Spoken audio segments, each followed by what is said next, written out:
하는 것이죠. 국민과 네. 더불어. 그러니까 소통의 방법은 다양한 거예요. 그러나 정작 국민들은 어떤 소통을 원하는 것일까? 근데 저는 국회의원으로서 또 도지사 할 때도 마찬가지지만 만나는 걸 국민들은 좋아하세요. 근데 이 하루 24시간을 놓고 공무에 지금 쫓기는 공인으로서 시간을 정해서 일일이 국민, 그 대통령 같으면 한 5천만 국민과 만난다는 건 참 어렵지 않습니까? 예. 국회의원도 10만, 20만 지역 주민 만난다는 건 쉬운 일이 아니에요. 그러니까 우선 소통의 방법이 무엇일까 하는 문제를 한번 생각해 봐야 될 것 같아요. 두 번째로 이제 빛이 있으면 그림자 있는 거 아니겠어요? 예. 항상 세상 사람에 명함이 있는 거예요. 소통을 너무 많이 하다 보면은 결정을 못 합니다. 저도 지금 금년이 40년 공직 생활이거든요. 네. 1974년도 제가 행정고등고시를 해가지고 그 관문에 들어와가지고 지금 딱 40년인데 이 40년을 하고도 잘 모르겠어요. 네. 이 행정을 잘 모르겠습니다. 정치도 잘 모르겠고. 그런데 이 국민과 더불어 이 정치를 하는데 이 얘기만 들어가지고는 결정을 못 합니다. 그러니까 어떠한 그 의사결정을 할 때는 대충의 그 기초적인 거를 가지고 과감하게 결정을 했으면 뚫고 나가야 되는 거거든요. 예. 행정이라는 게. 그래서 이 소통은 또 그 역설적으로 소통을 많이 하다 보면은 의사결정 자체가 지연이 되고 어려워지는 거예요. 예. 그러니까 참 맞추기가 힘듭니다. 예. 그러니까 소통을 너무 많이 하는 사람은 어떤 국민 소통을 너무 많이 하다 국민들도 뭐라고 비판이 나올 수 있느냐면은 아니 그 사람 왜 이렇게 우유부단해? 뭐 맨날 웃고만 다녀? 맨날 뭐 얘기만 하고 다니는 거야? 이런 또 비판이 나올 수가 있거든요. 회의만 한다 그러죠. 예, 맨날 회의만 한다고 그러거든요. 예. 결정된 건 하나도 없고 맨날 회의만 한다. 정확한 말씀하셨습니다. 참 어려운 건데 예. 다만 그럼에도 불구하고 국민들 뜻이 그러하다면 대통령께서는 국민들 말씀에 귀를 기울여야 됩니다. 예. 그러니까 이것은 국민들의 뜻은 하늘의 뜻이거든요. 국민의 뜻을 저버리는 정치는 존재할 수가 없는 거예요.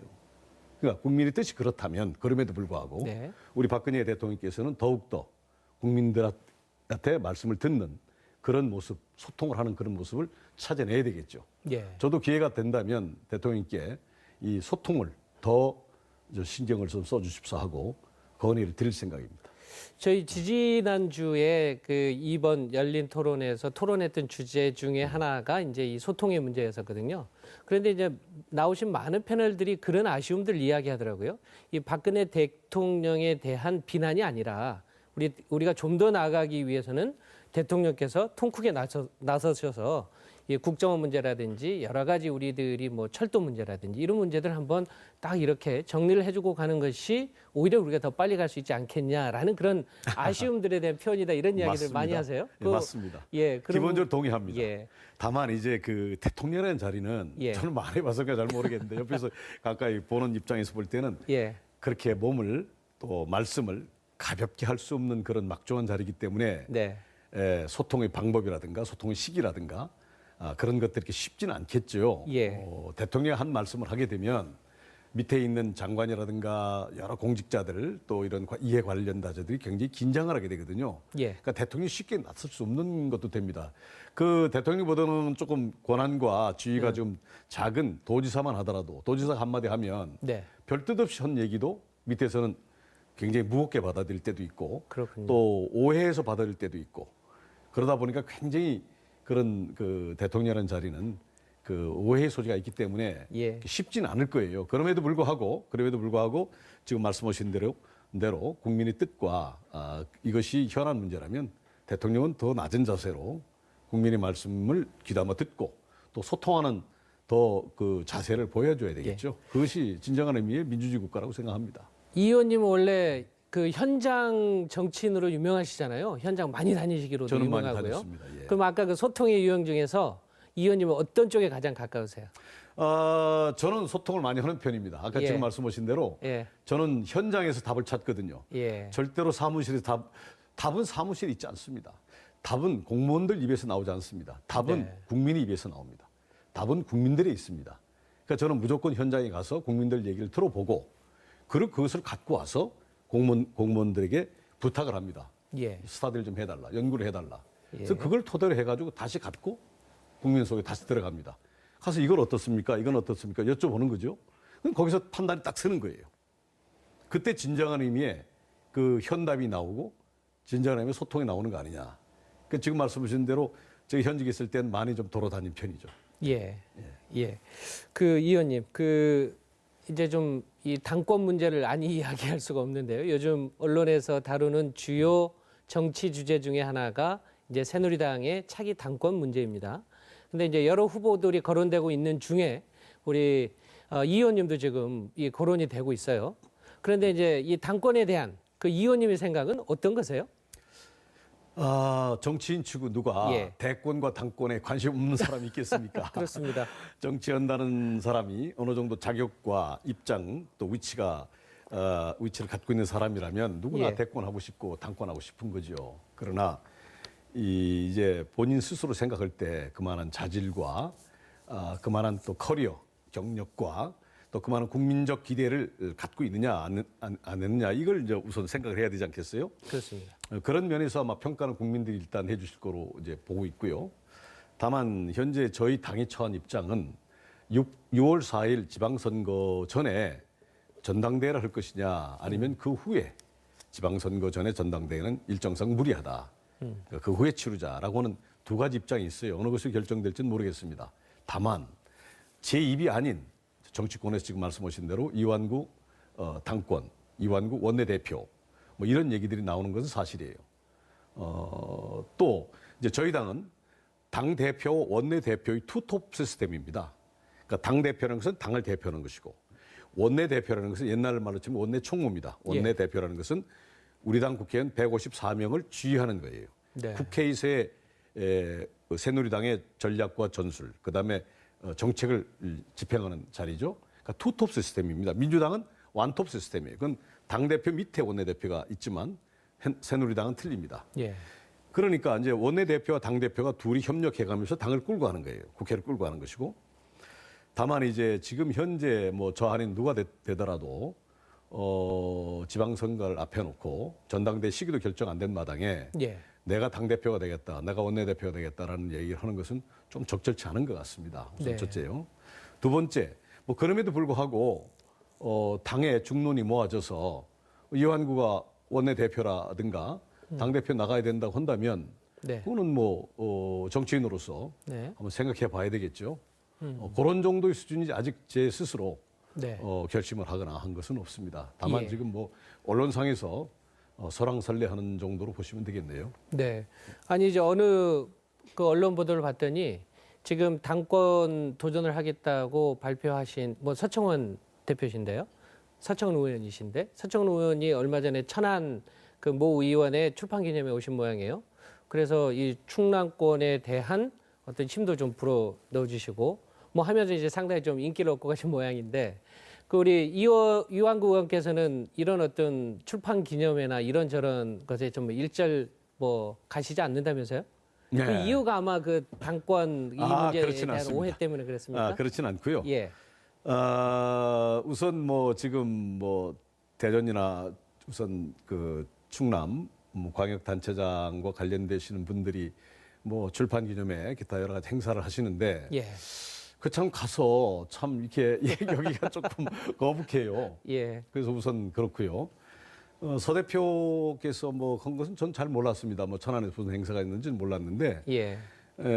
서 대표는 제가 존경하는 분이고 또 그만한 충분한 자격이 있는 분이고 또 우리 충청 인사로서 대단히 성공한 정치인으로 저희들이 평가하고 있거든요. 그래서 그분과는 협력 관계지 뭐 경쟁하는 관계는 아닙니다. 예. 그러니까 뭐 어떤 형태로 이게 기결이 되고 결론이 날지는 모르겠지만 예. 잘 협력해서 우리 충청권 인사들이 그 뭐 그런 조그마한 소화적 그 자세에서 벗어나서 예. 대승적 차원에서 그리고 조금 통 크게 서로 협력하고 끌어주고 밀어주는 예. 그런 협력 관계가 될 수 있도록 할 때 우리 충청권 우리 국민들이 그 참 보기 아름답다라고 또 정말 저렇게 해야 정치판이 또 정치권이 정치 인사가 국민들한테 박수 받는 거 아닌가라고 하는 예. 그런 모습으로 갈 수 있도록 그렇게 노력을 하겠습니다. 예.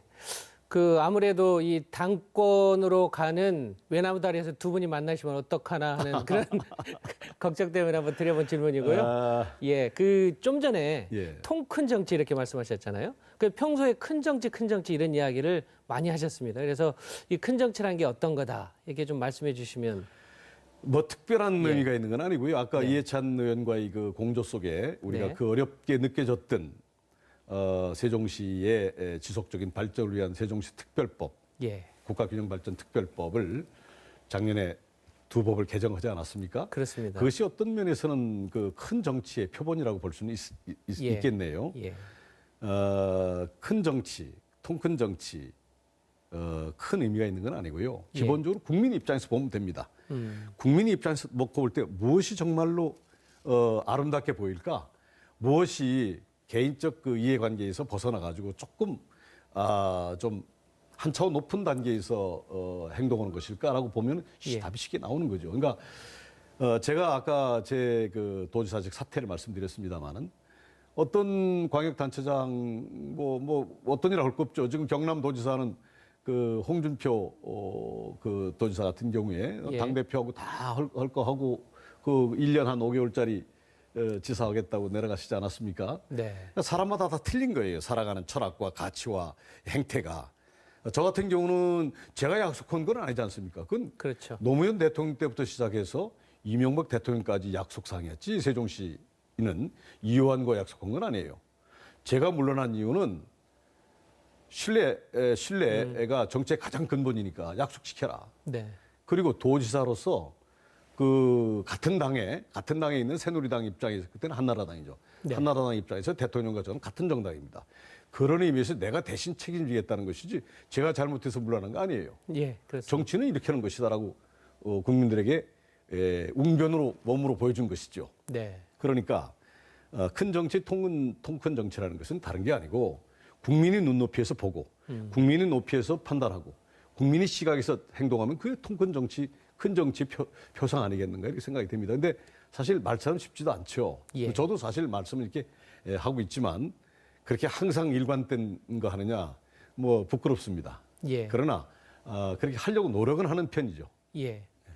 대화와 타협 그리고 국민들을 중심에 놓고 생각하는 정치 이것이 통군 정치다. 그렇습니다. 이렇게 대화 정리해도 타협해야 될까요? 됩니다. 예, 국민들은 예. 대화 타협하길 바랍니다. 예. 여야가 싸우기보다는 대화하고 타협하고 양보하고 그리고 국민의 눈높이에서 판단하고 결심하고 예. 그러면 아무 문제가 없는 거예요. 근데 대부분의 선진국은 물론 선진국도 뭐 세계적으로 봐도 아무리 선진국이라도 국민들한테 가장 또 이렇게 낮은 평가를 받는 것은 역시 정치권이에요. 네. 미국이나 유럽 봐도 그렇습니다. 사회 각 부분에서 가장 뭐 교수님 아시겠지만 가장 정치권이 점수가 낮지요. 예. 어느 나라나. 예. 하지만 상대적으로 우리보다 높습니다. 예. 그래서 지금 말씀하신 대로 대화, 타협, 양보 예. 그리고 국민의 눈높이에서 결심하고 판단하는 것이 바로 통권 정치의 그 개념 아닌가 이렇게 생각을 합니다. 예. 최근에 이제 정치권의 큰 변화 중에서 아무래도 이 안철수 현상 그리고 또 이제 구체화되고 있는 안철수 신당 이 이제 우리 충청권에도 상당히 큰 여파가 있을 것으로 보여집니다. 이 기존의 이제 3당 체제에서 항상 선거를 치러 왔었는데 이제는 양당 구도로 6.4 지방선거가 갈 전망이었었는데 이제 안철수 신당이 여기에 이제 끼어드는 양상인데요. 이 안철수 신당 문제 그 이완구 의원님께서는 어떻게 보시는지? 이거는 잘 판단해야 될 문제인데요. 네. 안철수 현상, 저는 예. 안철수 현상이라 합니다. 예. 또 안철수 정치인 개인의 인기와 안철수 개인의 인기와 안철수 현상은 구별을 해야 돼요. 안철수라는 분이 이 정치권에 나타난 출연한 시점이 한 2년 가까이 돼갑니다.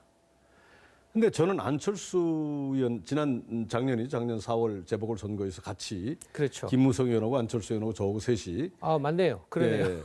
돼서 뭐 언론에 예. 또 이렇게 스포트라이트 받기도 했습니다만은 네. 지금 이 시간에도 안철수 신당에 안철수가 지향하는 안철수 의원이 지향하는 새 정치의 개념을 잘 모릅니다. 네.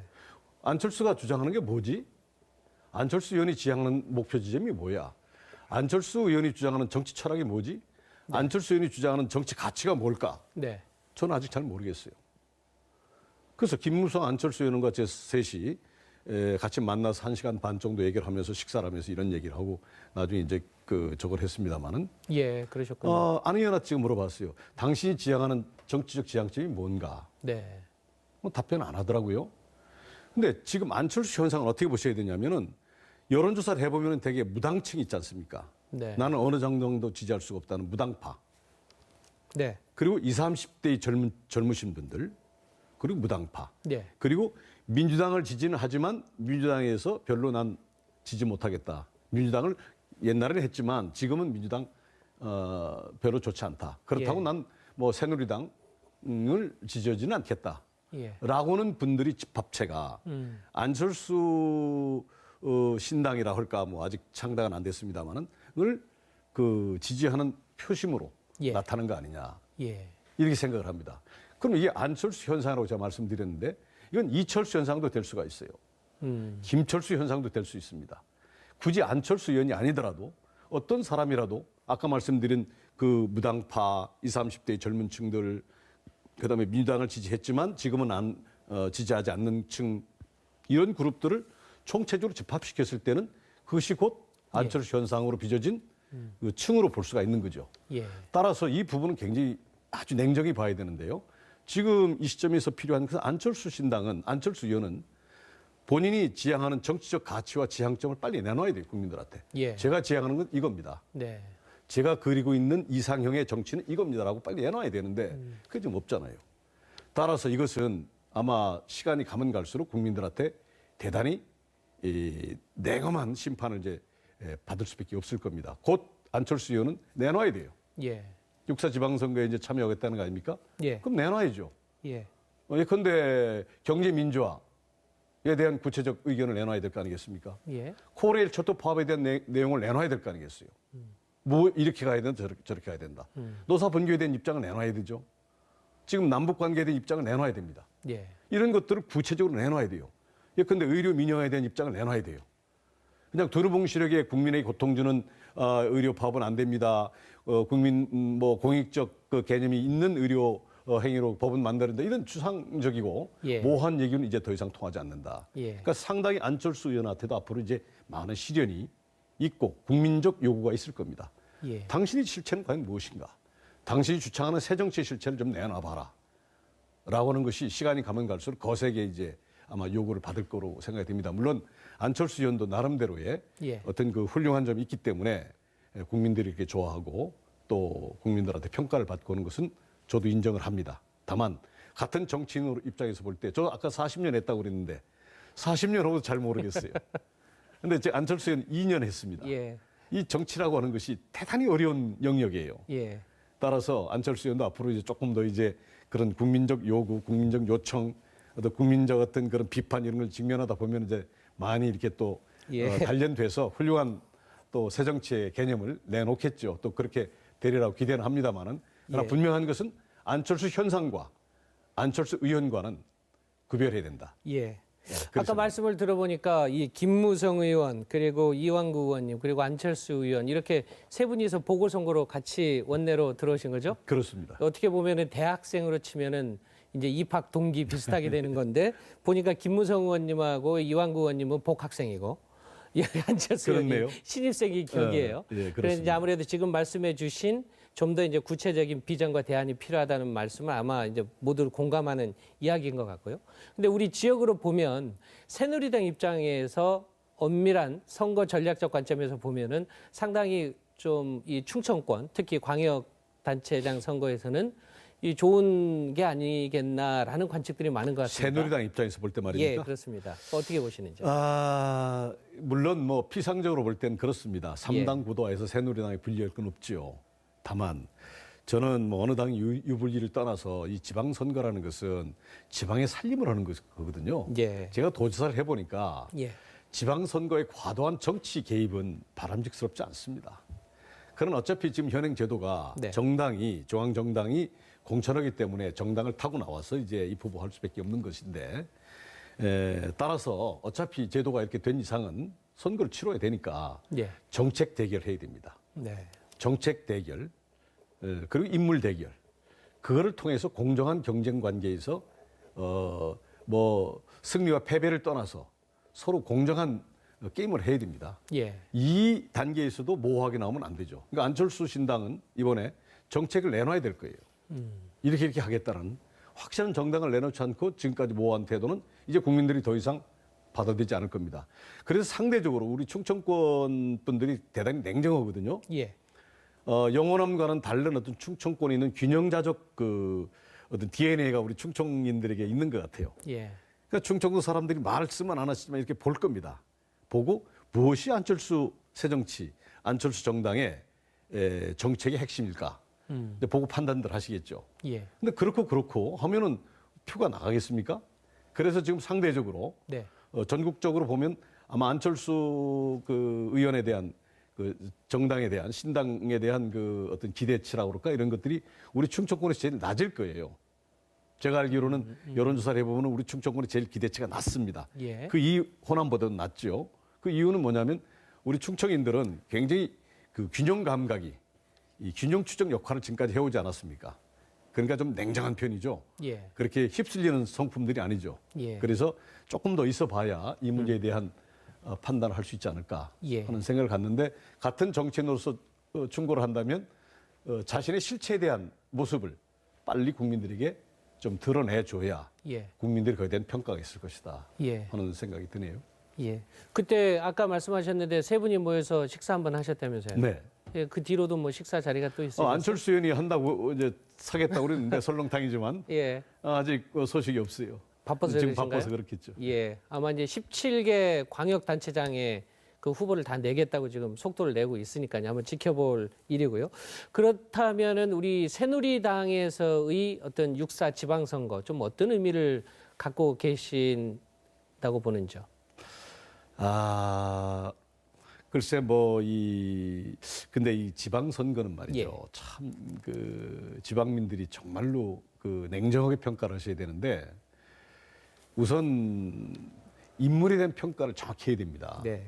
정말 저 사람이 그 시정을, 군정을, 또 도정을 끌고 나갈 수 있는 사람인가, 또 잘 끌고 왔는가라는 문제를 정말 냉정히 평가를 해야 됩니다.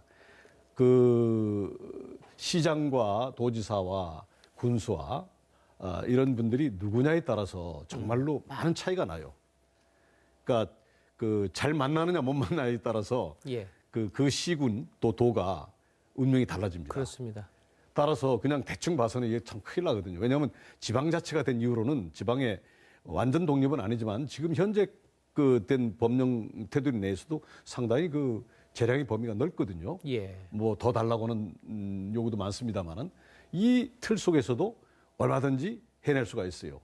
예컨대 제가 뭐 제 얘기가 돼서 그렇습니다만은 그 제가 부여에 예. 롯데라고 하는 그 큰 기업을 끌고 돌아서 한 6천억 정도의 이미 투자가 완료가 됐습니다. 예. 한 군에 6천억 정도의 돈이 투자가 됐다는 것은 어마어마한 거죠. 네. 그건 정책적 결정이었어요. 그건 대단히 힘든 결정이었지만 네. 그거는 도백으로서의 도지사로서의 어떤 그 큰 용단이었습니다. 따라서 군이나 시도 마찬가지죠. 그러니까 이번에 우리가 지방선거를 치르는데 우리 시민들이나 도민들 입장에서 볼 때는 정말로 그 아주 꼼꼼히 예. 그 사람이 과거에 어떻게 살아왔는지, 예. 그 사람이 군정과 도정과 시정을 맡았다면 어떻게 했는지, 과연 성과가 무엇인지, 인기에만 연연하지 않았는지 네. 실적을 좀 놓고 봐야 될 거예요. 꼼꼼히 따져봐야 됩니다. 그래야 본인한테 오는 국민들한테 기본적으로 그 결과물은 가게끔 돼 있거든요. 훌륭한 지사를 뽑아야 자기한테 혜택이 오지 않겠습니까? 그렇죠. 그러니까 아주 꼼꼼하게 현역들에 대해서는 꼼꼼하게 살펴보고 현역이 아닌 지금 다시 이번에 도전하는 사람들한테는 과거에 어떤 행태를 보였는가를 예. 봐야 되지 그냥 대충 이렇대더라 저렇대더라 이럴 것 같다라는 그런 대충의 판단으로 하다가는 낭패를 보기가 쉽죠. 예. 아무래도 그렇게 본다면 지금 한참 논의가 되고 있습니다만은 지금 정당 공천제 문제가 있는데요. 그 이완구 의원님 개인적인 생각으로는 이 정당 공천제가 지금 새누리당에서는 상당히 지금 더 논의가 좀 필요하다는 입장이고 민주당은 빨리 좀 추진하자는 입장입니다. 좀 어떻게 추진되어야 한다고 보시는지요? 기본적으로는 이제 풀뿌리 민주주의라는 측면에서 볼 때는 네. 정당 공천제가 필요하죠. 네. 필요합니다. 다만 이제 정당 공천제의 폐해를 주장하는 쪽 입장에서 볼 때는 국회의원들이 그 권한을 갖고 전행을 일삼는다. 국회의원들 마음대로 한다. 때로는 공천 헌금도 받는다. 돈으로 뭐 자리를 주고 왔다 갔다 사고 판다라고 하는 그런 이제 주장들 많이 합니다. 그런 국회의원들도 있겠죠. 또 있어 왔기 때문에 그동안 말썽도 많았을 것이고요. 근데 문제는 그러면 국회의원 정당이 관여하지 않는 정당 공천제가 없는 세상을 한번 봅시다. 예. 어떤 시가 됐든 어떤 군이 됐든 간에 정당의 공천 관여하지 않습니다. 당신들 마음대로 해보세요. 그러면 누가 당선될까요? 지역에서 좀 힘이 센 사람들. 지역에서 힘센 사람, 지역에서 돈 있는 사람, 예. 지역에서 뭐 동창회 배경을 많이 받는 사람, 지역에서 종친의 지원을 많이 받는 사람, 네. 지역에서 입김이 센 사람 공천을 받지 않을까요? 그분들이 당선될 확률이 높지 않을까요? 근데 아무래도 정당이라는 것은 네. 정당 중앙당도 있고 도당도 있고 또 옆에서 보는 눈도 있고 하다 보니까 아무리 국회의원들이 전액을 일삼아도 그래도 눈치를 보겠죠. 예. 견제를 할 수 있는 제도적 장치가 있는 것이죠. 당내 공천심사위원회도 있고. 그렇습니다. 근데 이거를 완전히 족쇄를 풀어버리면은 이 제동 장치를 없애버리면은 아까 말씀드린 그런 현상이 나타난다고 볼 수 있는 거 아니겠어요? 예. 그러니까 굉장히 고민스러운 거예요. 저 개인적으로는 뭐 정당 공천제 해도 그만 안 해도 그만입니다. 예. 저 개인적 입장은. 그렇지만은 곰곰이 생각해 보면은 아마 제 생각은 이번에 설사 정당 공천제를 폐지해서 그냥 맡겨놓는다 하더라도 예. 아마 한 몇 번 더 지나가면은 안 되겠습니다. 다시 돌아갑시다라는 얘기가 나올 수 있을 것이다라는 생각도 해봅니다. 예. 따라서 이 문제는 좀 더 냉정해질 필요가 있겠어요. 예. 또 어떤 일부 얘기는 현재 서울 같은 데는 민주당 그 출신 구청장들이 많습니다. 그러니까 정당 공천제를 폐지해도 그분들한테 그 프레임이 많이 붙을 거 아니겠어요. 예. 그러니까 정당은 본인들이 이해관계에서 지금 벗어나지 못하고 있는 거죠. 그래서 이 문제는 좀 더 새누리당도 마찬가지고 네. 민주당도 마찬가지고 또 안철수당도 마찬가지입니다. 네. 또 안철수당 입장에서 볼 때는 뭐라는 얘기가 있느냐면은 안철수당이 이번 기초단체장 특히 뭐 기초단체장이죠. 거기에 예. 당선시킬 인원이 별로 없다. 그러니까 정당 공천제를 폐지해야 그게 조금 이렇게 가려지지 않겠습니까? 그렇죠. 정당 공천제를 표기하면은 안철수 당으로 당선된 사람이 얼마 없으면 예. 얼마나 난감하겠습니까? 그러니까 지금 각 정당이 본인들이 입장만 생각하는 건데 이 문제는 좀 더 냉철한 국민적 그 판단과 합의가 필요하지 않느냐 하는 생각을 갖습니다. 예. 그 정당 공천제 문제는 이제 좀 전에 말씀하신 대로 이제 좀 더 큰 이제 토론과 국민적인 어떤 공감대가 필요한 것은 좀 사실인 것으로 좀 보여집니다. 근데 아까 말씀하셨던 걸로 잠시 넘어가서요. 우리 그 선거구제, 그러니까 이제 표의 등가성 문제에 따른 우리 충청권 의석 증설이 좀 필요하지 않느냐 하는 문제들 아까 네. 강하게 좀 이야기를 해주셨는데요. 그 어떤 방향으로 좀 이게 앞으로 전개가 되어야 될 것 같습니까? 그러니까 기본적으로 지금 인구수는 이미 그 호남을 이제 추월한 상황이기 때문에 그에 대한 객관적인 여론들은 형성이 된 것 같은데요. 이제 문제는 뭐 정개특위에서의 논의라든지 등등 앞으로 좀 과제들이 좀 산적해 있습니다. 그래서 어떤 것을 먼저 풀어야 될 것으로 보시는지요? 그 문제 또한 예. 충청인의 기질과 비슷해요. 네. 천천히. 해왔어요. 그리고 예. 임박해서 예. 꼭 그 선거 몇 달 남겨놓고 이걸 하자고 그렇습니다. 그러거든요. 예. 많은 정치개혁 분들이 그 특위원회. 얘기 하세요. 예. 정개특위, 정치개혁특위원회에서 이거 다루자고 한단 말이에요. 예. 선거 한 뭐 6개월쯤 남겨놓고. 그러니까 영원한 사람들이 그걸 해주려고 그러겠습니까? 지금 현행법은 어때요? 국회의원이 300명 이상은 안 됩니다. 300명 이상은 못 늘리게 돼 있거든요. 법에. 그렇죠. 그럼 헌재로 가야 되는 문제가 생기는 거예요. 아니, 법을 개정해야 되는 문제가 나와요. 예. 법을 예. 개정해야 된다고. 예. 그러면 300명 이상은 못 늘린다? 또 국민들도 국회의원 수 늘리는 거 좋아하지 않습니다. 국민들은 국회의원 수 그만 늘려라. 국회의원들 일도 않고 맨날 싸움질 하는데 왜 국회의원 수를 늘려주냐는 게 국민적 여론이에요. 예. 그러면 기존 300명 속에서 조정을 해줘야 될 거 아니겠어요. 그럼 영남에서 줄이고 호남에서 줄여서 충청을 늘려줘야 되는데 영남과 호남 사람들이 뺏기겠습니까? 네. 까지 딜레마란 말이에요. 그러니까 그런데 아까 말씀드린 대로 울산시는 110만인데 국회의원이 6명이고 광주시는 148만인데 국회의원이 8명이고 우리 대전은 6명이란 말이에요. 153만인데. 예. 이건 말이 안 되지 않느냐. 그래서 표의 등가성의 문제에서도 말이 안 된다.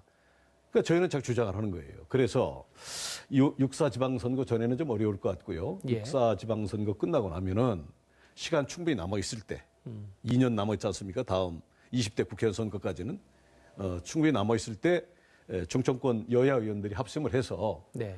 일전에도 몇 달 전에 문제 제기를 했지만은 이제 합심을 해서 제가 이해찬 의원과 협력했듯이 예. 협력해서 이 문제를 정식으로 정치적 어젠다로 국회에 제출해가지고 확실하게 이 문제를 짚고 넘어가야 될 예. 필요성이 있다고 봅니다. 이때 충청권 우리 국민들도 좀 많이 도와주셔야 될 것 같아요. 결국은 국회의원 숫자라는 것은 대단히 중요합니다. 예. 그렇기 때문에 우리가 인구가 많은데도 불구하고 예컨대 호남권보다 우리 충청권 인구가 많거든요. 예. 출초를 하지 않았습니까? 몇만 명 그렇죠. 벌써 앞서기 시작했는데 네. 인구가 많은데 불구하고 국회의원 수가 적다는 건 말이 안 되죠. 예. 그러니까 이거는 이번 지방선거 끝내고 나서 확실하게 이 문제를 매듭을 지어야 된다고 생각합니다. 예. 이 의원님 말씀에 참 공감이 가는 것이 매년 요맘때쯤 되면 이 선거구 증설 문제가 나옵니다. 임박해서. 그래서 이제 임박하에서 할 것이 아니라 이것도 사전에 충분히 공감대를 가지고 그리고 어떤 지역의 여론을 통해서 선거구 증설 문제가 논의돼야 된다. 상당히 예. 중요한 말씀이신 것 같고요. 예. 지금 상임위원회가 이게 참 제가 이거 보고 읽어야 될 정도로 깁니다. 일단 이름이 하나가 더 붙어서 농림축산식품 해양수산위원회 이렇게 돼 있으신데요. 상임위원회 활동은 좀 어떠셨어요? 작년과 그리고 올해 좀. 기본적으로 뭐 예. 저는 지금 뭐 삼선 의원이니까 예. 뭐 상임위원 활동은 익숙해진 의원의 활동이죠. 근데 국회의 관행이라는 게 어떻게 되냐면 저는 김근태 전 부여청양 국회의원을 승계한 거 아니겠습니까? 네. 보궐선거 당선이기 때문에. 그러면 그분이 속했던 상임위원을 우선 원칙적으로 승계를 하는 겁니다. 네. 그게 하나 있고요. 두 번째는 저는 15대 제가 처음 국회에 진출했을 때도 농림해양수산위원회를 선택을 했어요. 예. 저는 지역구가 청양과 부여입니다. 예. 따라서 농림분과위원회 가는 것이 맞죠. 그래서 지금 활동을 하고 있습니다만은 농촌의 어떤 그 여러 가지 어려움을 해결하고 또 반영시키기 위해서 농민들의 어떤 그 여러 가지 어려움을 반영하기 위해서 농해위를 택해서 하고 있습니다만은 항상 죄송스럽죠. 예컨대 이번에 추곡 수매가 쌀값 문제에서도 만족스럽지 못하게 농민들이 기대했던 것보다는 좀 낮게 책정이 됐어요. 네. 또 뿐만 아니라 지금 FTA 문제로 미국과 뭐 지금 유럽과 또 남미 여러 나라 그리고 또 중국과는 이제 협상 중이고요. 이런 FTA가 무역을 해서 먹고 사는 나라니까 어쩔 수는 없다고 치더라도 FTA로 인한 농민들의 피해 이걸 어떻게 우리가 보전하고 예. 농민들을 위해서 이렇게 해줘야 될 것인가 하는 문제를 이제 국가적 차원에서 논의해야 될 시점이 왔거든요. 예. 이제 무슨 뭐 농민들한테 좀 희생을 해라. 당신들이 이해를 해라라고는 단계는 저는 지났다고 봅니다. 예. 그러니까 우리 국민들도 다 고향으로 치면은 농촌이 고향 아니겠습니까? 어느 연역적으로 따져 올라가면은 그러니까 이제는 우리 공업 분야라든가 무역 분야라든가 다른 무슨 서비스 분야에 종사하시는 분들도 이제 농촌을 이해를 해야 됩니다. 우리 농촌이 붕괴가 되면은 진짜 어려워집니다. 예. 우리가 왜 밥을 먹고 있는가, 어떻게 밥을 먹고 있는가를 생각해 보면은 답이 금방 나오는 거 아니겠어요? 그렇습니다. 먹고 사는 문제가 기본인데 이건 우리 농민들이 맞는 거 아니겠어요? 따라서 이제는 농촌을 제외한 나머지 분야에서 부문에 있는 우리 국민들이 농촌을 위해서 배려하는 또 좀 희생해주는 그런 국민적 합의가 필요하고요. 예. 정부도 정책적으로 이제 농촌을 위해서 상당한 자금과 어떤 정책적 배려가 필요할 때 아니냐는 생각을 갖고 있죠. 예. 오늘 이완구 의원님 말씀을 참 듣다 보니까 몇 가지로 이렇게 쭉 정리가 되는 것 같습니다. 좀 더 우리가 시원시원한 통큰 정치를 의미하는 것이 아니고 대화와 타협, 그리고 좀 더 이제 지역과 국민의 눈높이에서 보는 정치, 이것이 좀 참 좋은 정치다, 이런 이야기를 해주셨는데요. 그리고 마지막으로 우리 충청의 시청자들 그리고 유권자들께 한 말씀, 인사 말씀 겸해서 주시기 바랍니다. 예, 시청자 여러분 또 이 국민 여러분, 통큰 정치라는 것이 뭐 시원시원한 게 통큰 정치가 아니고요. 대화와 타협과 양보와 그리고 본인의 정치인의 이해관계를 초월한 것이 바로 통근 정치라고 저는 생각을 합니다. 그런 의미에서 많이 부족하지만 지금까지 이 공직생활 40년을 하면서 나름대로 그런 원칙을 지키려고 노력을 해왔습니다만 여러 가지로 부족함을 많이 느낍니다. 그동안 많이 사랑해 주신 거 대단히 감사의 말씀을 드리고요. 우리 충청의 발전 또 국가의 발전을 위해서 얼마나 공직생활을 할지는 모르겠습니다만은 열심히 하겠습니다. 부족한 점 많이 질책해 주시고요. 많이 지도 편달을 부탁드리겠습니다. 다가오는 명절에 가족의 많은 행운이 충만하시기를 축원드리겠습니다. 감사합니다. 네, 의원님 고맙습니다. 감사합니다. 예. 시청자 여러분 어떻게 보셨습니까? 오늘은 새누리당 이완구 의원을 모시고 지역의 현안들과 앞으로 충청권 정치가 나아가야 할 방향까지 폭넓게 살펴봤습니다. 충청권의 초당적인 협력과 경쟁으로 작년 한 해 지역 발전의 물꼬가 많이 틔어졌다고 보여집니다. 올해는 지역은 물론 대한민국의 발전을 주도하는 더 좋은 정치가 지역에서 이루어지길 바라면서 TJB 열린 토론 오늘은 여기서 마치겠습니다. 함께 해주신 분들께 감사드립니다.